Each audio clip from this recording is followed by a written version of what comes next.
Welcome back to Arirang News for our 6 p.m. edition. It's December 25th here in Seoul, and I'm Choi Min-jung bringing you live news coverage on Christmas Day. President Yoon did not respond to a summons for questioning by the CIO on Christmas Day. The president's legal team has remained silent on the matter, leaving investigators to now consider their next steps. Our Yoon has the latest. President Yoon failed to appear for questioning set for 10 a.m. on Wednesday, following a second summons by investigators. This is the second time Yoon has not responded to a summons by the Special Investigative Team, which includes members of the Corruption Investigation Office for high-ranking officials. Despite waiting for the president beyond the initial deadline, the CIO now will consider whether to issue a third summons or seek an arrest warrant to forcibly secure his attendance, potentially on Thursday at the earliest. However, investigators have reportedly stated that the arrest of Yoon is still a long way off, as there are many factors still to be considered. President Yoon remained silent on the matter, as did one of his lawyers, Seok Dong-hyun, who has been acting as Yoon's unofficial spokesperson. On Tuesday, Seok stated that it was unlikely that the president would attend Wednesday's questioning. He emphasized that the Constitutional Court's impeachment trial should take priority and added that once Yoon's position is clearly communicated to both the justices and the public, the issue will be viewed more objectively and seriously by the people. The lawyer also said that the legal team will present a formal stance on some of the matters after Christmas Day. With the Constitutional Court scheduled to hold its first preparatory hearing this Friday, the CIO has also indicated that it will consider various factors in its approach. Yoon, Arirang News.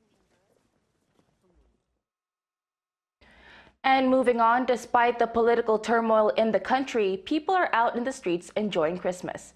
Popular Christmas time places such as Seoul's Myeongdong, Gwanghwamun, and Hongdae are packed with people out to take part in the holiday festivities. An annual Christmas Mass celebrating the birth of Jesus Christ was held today at the country's largest cathedral in Myeongdong, while churches nationwide held back-to-back worship ceremonies. Police and other officials are maintaining a vigilant watch to maintain safety, especially in places like Myeongdong, as around 70,000 people visit the area annually to celebrate Christmas. Meanwhile, at the Vatican, Pope Francis opened the Holy Door of St. Peter's Basilica on Christmas Eve, marking the start of the 2025 Jubilee of Hope, which occurs every 25 years. Over 30 million pilgrims are expected to visit Rome to pass through the door and seek forgiveness. Christmas is a season of celebration, but it's also a time to share warmth and extend a helping hand to those in need. One simple way to do that is by purchasing Christmas seals. Our culture correspondent, Song Yoo-jin, shows us how they can bring change. They're small, simple, but packed with meaning. Christmas seals may seem like just decorative stickers, but they hold the potential to bring real change. Every year, lung health associations around the world sell these adhesive labels to raise funds for combating lung diseases like tuberculosis. In 1904, Danish postal clerk Einar Hobel introduced the first Christmas seal to raise funds for children suffering from tuberculosis. The idea spread quickly, becoming a global movement across Europe and the US. Korea joined this tradition in 1932 when Canadian medical missionary Dr. Sherwood Hall issued the country's first Christmas seal. Since 1953, the Korean National Tuberculosis Association has been in charge of the program.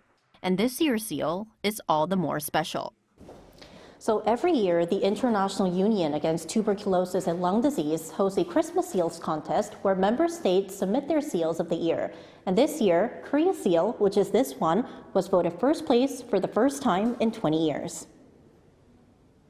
The winning design is a collaboration with the popular Korean animation Bread Barbershop. Each year, we invite the public to submit design ideas for the seals and review them based on social relevance and creativity. This year, we partnered with Bread Barbershop to create a fun and meaningful design that appeals to all age groups. Each seal costs 3,000 won, or about $2. The funds support early detection of tuberculosis among vulnerable groups, patient treatment, research, and global assistance. However, the popularity of Christmas seals has waned in recent years. With fewer people sending letters or cards, seals aren't as commonly used. Also, as tuberculosis becomes less visible in daily life, the urgency might not be as apparent. But buying them remains a meaningful way to support patients and contribute to a good cause during the holidays. Despite progress, tuberculosis remains a pressing issue in Korea. Last year, the country reported over 19,000 cases with an average of 3 to 4 deaths daily. The aging population poses new challenges, with those aged 65 and older accounting for nearly 58% of tuberculosis patients. To boost interest, the association has expanded its merchandise to include badges, notebooks, and blankets available at post offices, convenience stores, and online. They aim to raise 3 billion won, or around $2 million, by February.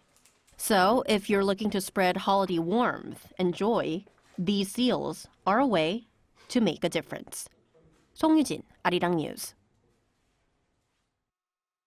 In other news, U.S. President Joe Biden has signed an annual defense policy bill into law, which maintains the approximately 28,500 American troops stationed in Korea.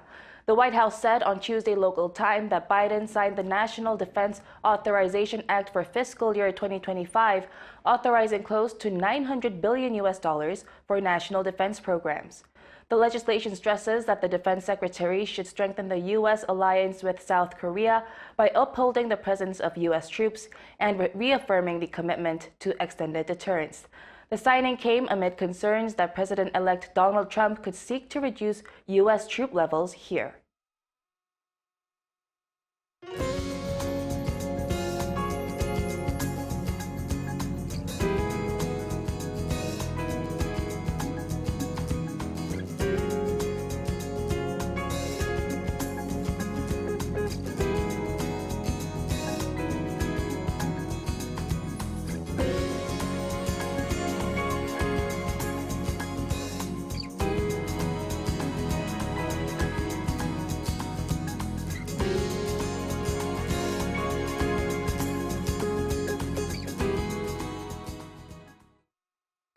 That's all we have for you on Arirang News, but we will bring you more updates tomorrow. We wish you a happy holiday.